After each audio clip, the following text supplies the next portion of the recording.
Okie dokie. Today we're going to be discussing something called phase space and phase integrals, or what's sometimes called action integrals. So let's get started here. I'm sorry, I'll block off this so it doesn't distract you. And what we'll have first of all is a block here on a frictionless table with a spring. Of course, the force on the spring force, of course, will be negative kx, where k is the spring constant and x is the position away from the neutral position, unstretched spring position. Okay, so x is the distance from that. I'm sure if you're looking up a phase space lecture, you understand what F equals negative kx is. With this, of course, we have the formulas, physics formulas. Omega, the angular frequency, is the square root of the spring constant over the mass of the block here. That's the mass of the block. And we can solve that for k to get k equals mass of block times omega squared. Okay, and we call this a harmonic oscillator. The kinetic energy, of course, of an object moving is 1/2 mv squared. This can also be written as the momentum squared divided by 2 times the mass. The potential energy for an object, a harmonic oscillator or a spring, is 1/2 spring constant x squared, the distance of the displacement distance squared. Well, we know k is equal to m omega squared, so we'll take m omega squared and plug it right into there and get m omega squared. So this becomes this if you plug that into the k. We'll need the total energy of this object, and that's the potential plus the kinetic. The potential is this person right here, and the kinetic is this person right here. So take this and plug it into here, you'll get this. This is the energy total, and take this and plug it into here, and you'll get this. So this is our formula for total energy. It's a function of these two are constants. X will be a variable, P will be a variable, and this will be a constant. So X and P are the variables, and what we'll do is, here I've rewritten it, done a little bit of algebra to this, and divided it by the total energy here. So again, this is total energy. Total energy. So divided by total energy, and I've also placed, like we do in mathematics when we do graph ellipses, we'll just put the variables on top. We'll put leave the variables on top and move everybody below. So if we and I'm sorry, I did flip the two islands. So this island is right here. So there's the 2me divided by the energy total is right there. And this island is right here. So there's the x squared, and if you move the m omega squared on the bottom, of course this goes on the bottom of the bottom. And there's the total energy, and there's the 2 right there. Okay? So just a little bit of algebra, this becomes this. And this is the equation of an ellipse, not in x and y, but in momentum and x, the distance that the mass moves from equilibrium. And we know how to graph ellipses. If we do x in the x coordinate system and p in the y coordinate system, then we need to take the square roots of the bottoms here, and they'll be the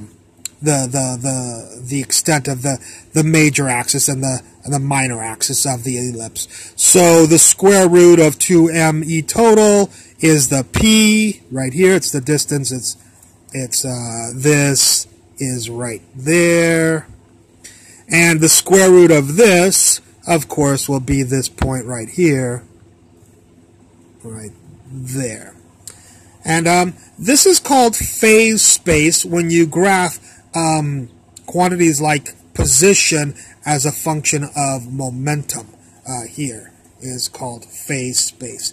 We're going to do a phase integral, or what is sometimes also called, if you want to look it up, an action integral. And what we'll notice is we know that the line integral of p dx, the line integral of this thing around is the area of this ellipse. But we know that here's the integral equals, the area of an ellipse we know is pi a b, this radius and this radius multiplied. If it's a circle, of course, it's a times a. Pi a is pi a squared, or pi r squared. If it's a circle, it magically, for an ellipse, works out to be just pi a b, one radius and the other radius for an ellipse there. So it's pi a is this quantity, which is this guy, and b is this, the minor distance, which is this guy right here. That guy right there is there, and this guy right here is here. And because this distance is a and that distance is b, plug those two into this equation, you'll get this. And so we get the line integral is equal to, if we do it a little bit of algebra here, you'll get 2 pi, the total energy again of the spring that's oscillating, divided by the frequency of oscillation. This can be written with the angular frequency here. It can be written with just the frequency here, not the angular, and because omega 2 pi over 2 pi is a frequency on the bottom. So here we have that the integral is equal to the total energy divided by the frequency. And why is this important? Well, Bohr said that the action was equal to multiples of Planck's constant, 6.626 times 10 to the negative 34. So Planck said that the action is equal to this, he proposed. But we just derived that the action integral is equal to this, or the phase integral is equal to this. So if this is equal to this, and this is equal to that, then this is equal to this, which is our equation right here. E total is equal to the frequency divided by n, some integer, 1, 2, 3, times Planck's constant. Or if you solve for E total, sorry, not pi, total. If you solve for E total here, you'll get NH frequency of the oscillator. This is a harmonic oscillator. Of course, Bohr was talking about the oscillations of electrons about nuclei. And that's what we'll discuss right now. Electron orbits, Bohr electron orbits right here. So, let's take a quick look at this right here. I'm sorry, I'll try not to distract you with this stuff, so you can keep focused on one thing.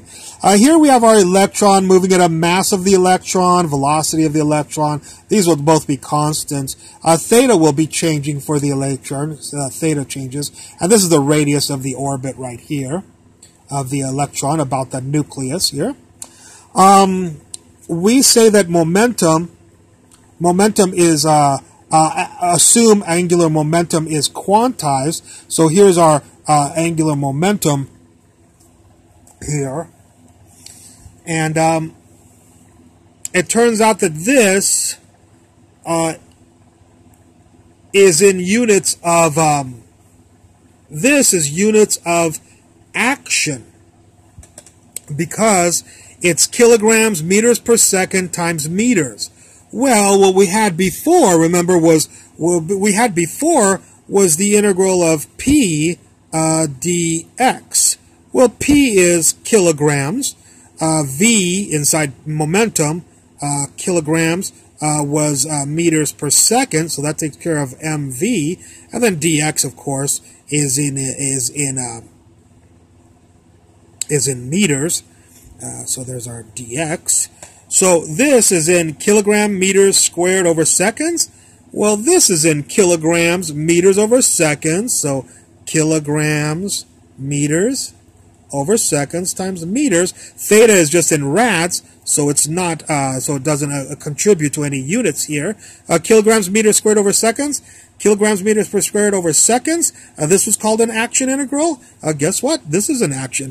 This is an action integral, or a phase integral is another way you can say it.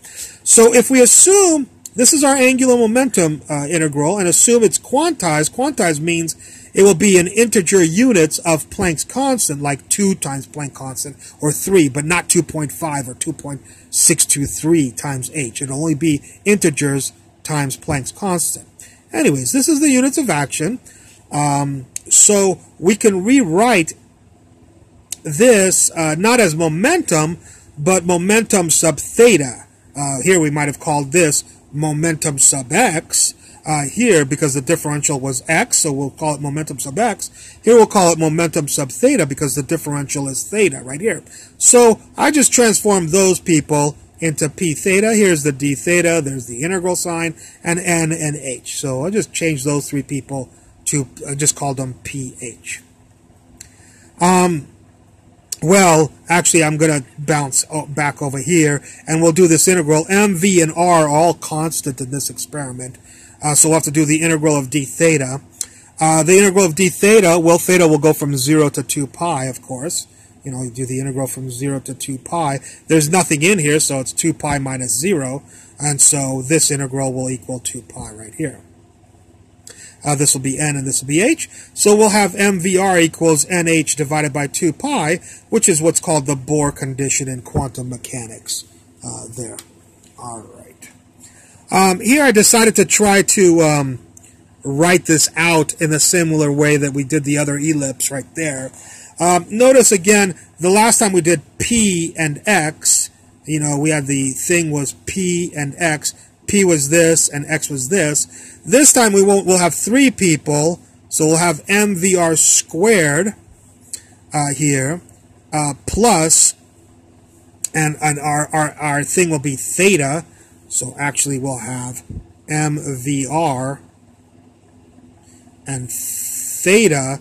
So just like before, we had p squared plus x squared equals 1, bada boom, bada boom. This time we'll have mvr squared, theta squared. We know those two have to be there according to this integral, according to what we did here.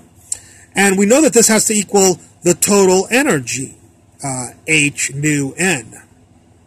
Well, if we know that and we know this, we can figure out what this has to be unit-wise here. So, mvr squared has to have units of mr squared, so that all of this turns out to be the total energy right here. All right. As far as why this is 1/2, well, this is the kinetic energy. So if you multiply all of this out, this will become 1/2 mv squared right there. All right. Over here, this theta has no units, so this has to be in units of energy. If you flip it up, is m omega squared r squared units of energy? Of course it is, you know, and this is rotational energy. It's not like before where we had a potential energy. We have rotational energy and translatory energy, and so therefore we'll have also a 1/2 theta squared times this will give us our total energy. Okay, so we'll divide by total energy. So take the total energy, put it here, and put it here. But instead of putting total energy here and here, I decided to put h nu, h frequency n down here and down here. Okay, so this is energy total and this is energy total. Now that we have our ellipse, like we had before, we can graph it. So let's go graph this ellipse. Of course, we'll have to take the square root of this, the square root of this, and those will be our two major and minor axes. So there's the square root of this right here, and there's the square root of this. This is our major axis, or minor axis, or our horizontal axis and our vertical axis. And of course, these occur right there. They're the distance from the origin over to the one end of the ellipse, and the distance from the origin to the top of the ellipse right there. Let's try to do the action integral of this. Of course, we have the action integral is p theta d theta pi a b. There's the pi. Who's A? He's this person. There he is. And who's B? I just put A over here and B over here. Doesn't matter. We're multiplying, so it doesn't matter. Okay, so we have A and B here and here. We have the pi. Do a little bit of algebra here. You'll get this. change the omega to 2 pi nu, we'll get this right here. So these people become this person, and these people become these people right here. And so if we do a bit of algebra there, the nu cancels, the 2 pi cancels, so we'll just get Hn, which is exactly what we had right over here. Alright? Alright, well that's phase space and phase integrals or action integrals. I hope you enjoyed this lecture, and I look forward to any comments at the bottom. Thank you very much.